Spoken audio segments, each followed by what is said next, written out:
उत्कटसुन्दरदन्दिमुखम् भुजगेन्द्रसुसर्पगदाभरणम्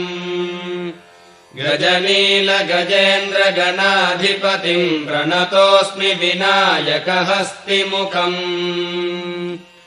सुरसुरगणपतिसुन्दरकेशम् ऋषिगणपतियज्ञसमानम्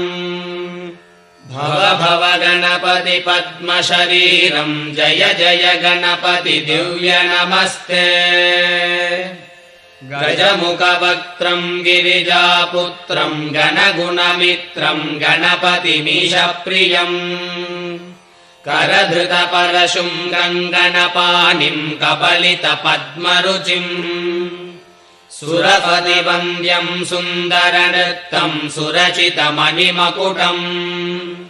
प्रणमत देहम् प्रकटितकालम् षड्गिरिता